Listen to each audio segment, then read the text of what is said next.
Okay?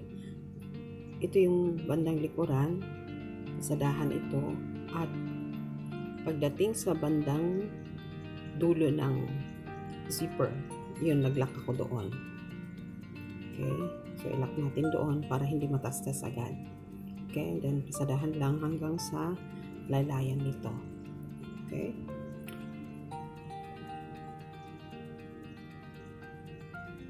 Yan, para ma-stretch yung pasada niya. Mas mainam. And then, dugtungin ang tagiliran nito. Okay. Ang dahilan kung bakit pinagpapantay at nilalagyan ng pin doon at yung kabilang marka dapat magpantayan kasi ayon doon sa kinakailangang sukat ng inyong mga customers. Okay? Yan, pasadahan lang, lagyan ng pin and then tingnan yung kabila kung talagang magpantay yung mga marka nila. Okay? And then, yan, tuloy-tuloy lang pagpapasada kung tama yung marka. Okay?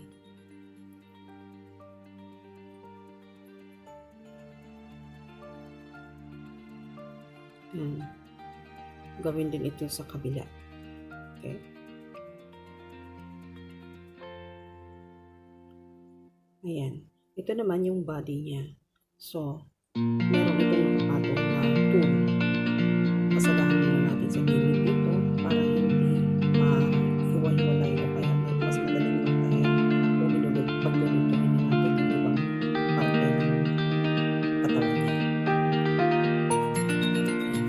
Sa gilid lang para hindi siya masyadong magalaw. Mas nilugto na naman yan. Kailangan lang natin pasadahan dito sa mga gilid-gilid niya. Gawin ito sa lahat o ito na yung pinakagitnang parte ng body niya sa harapan. Ganyan lang, pasadahan lang natin ng nasa gilid lang. Gawin ito sa lahat ng parte ng kanyang katawan. Yan. Nakikita natin, meron siyang ulit yung nakapaibabaw. Yan ang gagawin natin sa mga damit. Kung kinakailangan natin magpatong ng tool, so kailangan mo itahit mismo na doon sa pinaka-basic niya. Okay? Then, ito yung parting tool sa likod ng body niya. Okay. So, kailangan natin dugtungin ito. And then, pagdudugtungin na natin ang mga princess seal. Ito yun yung harapan niya. Tsaka, tingnan natin yung marka. Kaya tayo kailangan mag-pin para hindi siya lumilihis. Okay? So, itong marka na yan, pin na yan, yan yung underbust na marka. Or yung level ng underbust. Okay?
Doble yung kanyang tool, so kailangan natin balik pa rin pasadahan ko. Okay?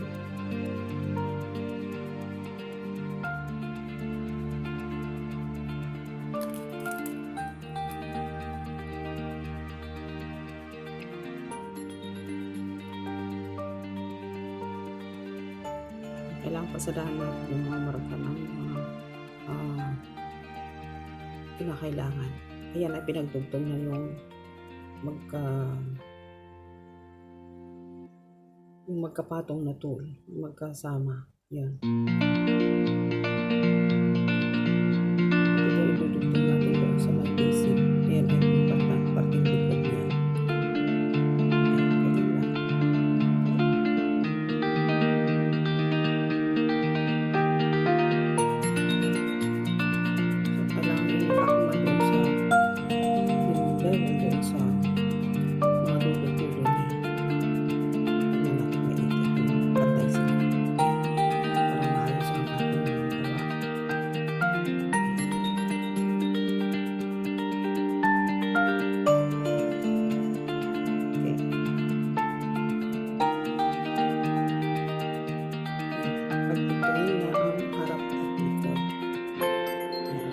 Titignan natin yung mga marka niya at dapat magpantay sila para doon sa sukat, para kupang-kuha yung sukat ng ating asin. Mag-lock kayo doon sa parting taas at saka sa dulo din sa baba. Napapansin niyo kung pag ako mag-kahit ay nilalagyan ko ng pin para kitang sakto yung marka ng kabilaan. Yan, kailangan natin mag-lock. Yan, ito na sila. Gawin din ito sa kabila. Okay? So, same procedure yan.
Boning kasi meron naman nakapaibabaw na boning.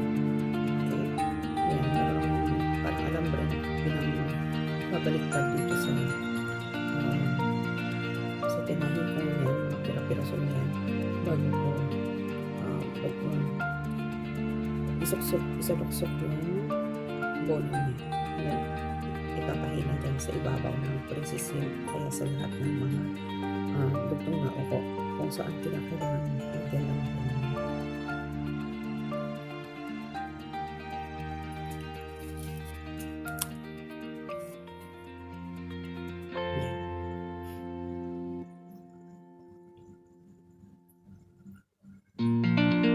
ito yung curve ng parte ng bebe niya, kaya medyo curve din yung pagtatala.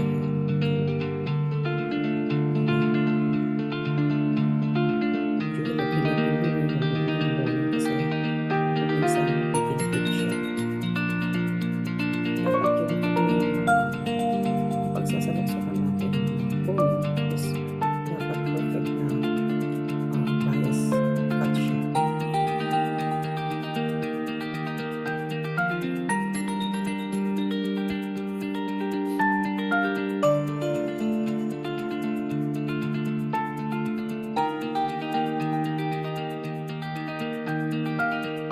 Yan, babawas ako ng boning.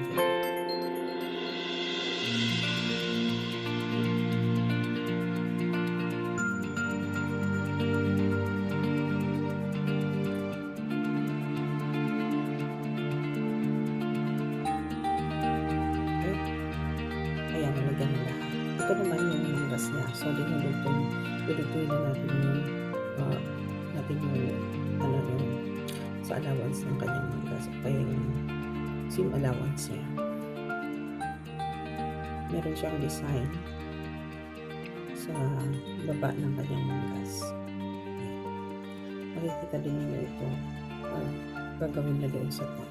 may papatong na dantel o kaya yung laces sa damit na ito. Yan, sasalukso ko doon para kasi dugtong ito sa mga parting ibaba ng kanyang butas. Yan siyang design.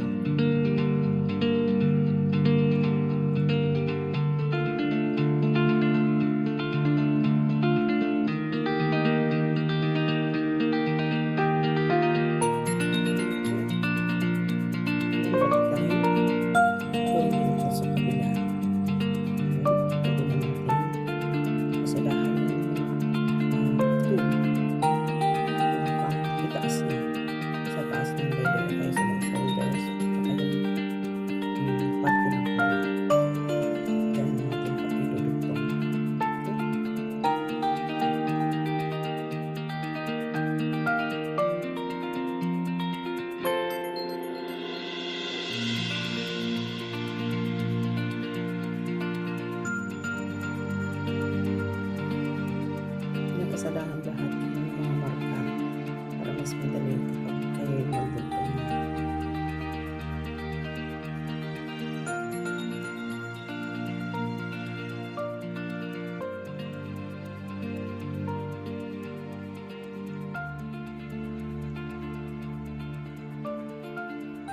Yan. Tapos tahiin, yan, trim siya para maliit lang naka-fold.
Ito naman yung color.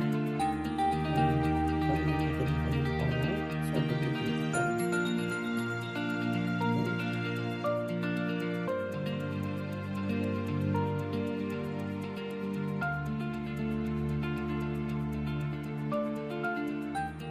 Tapos makasadahan ko natin ito. Yung balik na rin. Kasadahan ulit sa parte ng taas.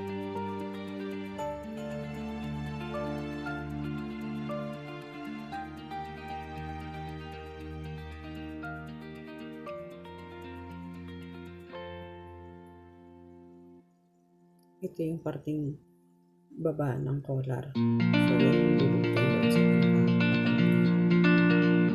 pinaka-kunin yung center.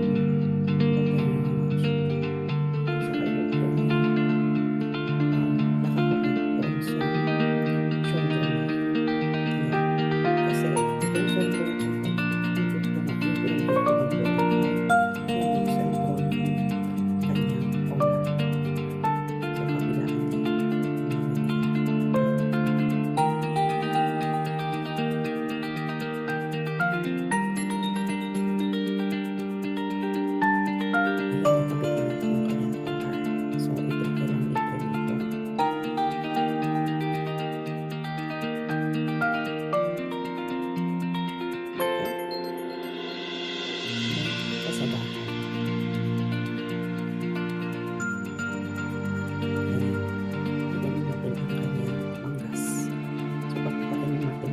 Shoulder notches at saka yung sa may sleeve notch doon sa pinaka-sentro doon idugtong doon sa may pinaka-shoulder ng ating body. Ganyan lang. Magpapasada kayo, kailangan at least 1/4 allowance doon sa pagdudugtungan ninyo.